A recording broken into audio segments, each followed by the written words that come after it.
পোশাকের শালীনতা ও পেশাদারিত্ব বজায় রাখতে নতুন নির্দেশনা জারি করেছে বাংলাদেশ ব্যাংক। সব কর্মকর্তা কর্মচারীদের জন্য নির্ধারিত ড্রেস কোড বাধ্যতামূলক করা হয়েছে, যা অনেকের নজরে এসেছে একটি শৃঙ্খলাপূর্ণ ও সৌহার্দ্যপূর্ণ কর্মপরিবেশ গঠনের প্রয়াস হিসেবে। তবে এই নির্দেশনা ঘিরে শুরু হয়েছে নানা আলোচনা, বিশেষ করে পোশাকের স্বাধীনতা বনাম প্রাতিষ্ঠানিক নিয়মকানুনের ভারসাম্য নিয়ে।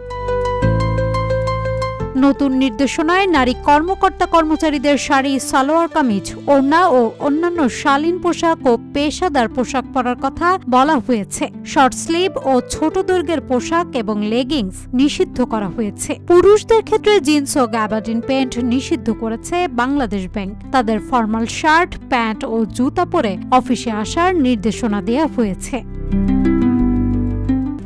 RICL TMX, যুগের পর যুগ স্থাপনা থাকে মজবুত। নির্দেশনা অনুযায়ী প্রতিটি বিভাগে নির্দেশনা বাস্তবায়ন তদারকি করার জন্য একজন কর্মকর্তা মনোনীত করা হবে। কেউ নিয়ম ভাঙলে তার বিরুদ্ধে শৃঙ্খলা ভঙ্গের অভিযোগ আনার কথাও বলা হয়েছে।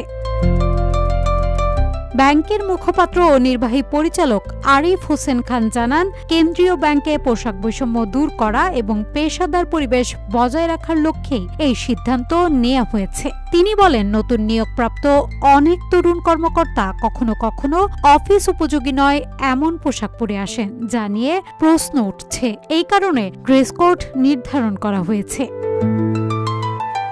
নির্দেশনায় আরো বলা হয়েছে, হিজাব পরা বাধ্যতামূলক নয়, তবে অনুমোদিত। একই সঙ্গে যৌন হয়রানি, সামাজিক যোগাযোগ মাধ্যম ব্যবহার এবং অফিসে দাপ্তরিক আচরণ সংক্রান্ত নির্দেশনাও দেয়া হয়েছে। কর্মপরিবেশ ইতিবাচক রাখতে সততা, সময়ানুবর্তিতা, শৃঙ্খলাবোধ ও সহকর্মীদের প্রতি সৌহার্দ্যপূর্ণ আচরণের উপর জোর দেয়া হয়েছে। যৌন হয়রানির অভিযোগ পেলে 30 কর্মদিবসের মধ্যে তা মানব সম্পদ বিভাগের গঠিত কমিটিতে পাঠানোর নির্দেশনাও রয়েছে।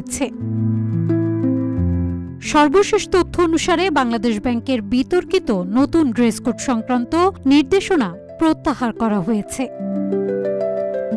নাজহাতুল তোয়া, রূপালী বাংলাদেশ।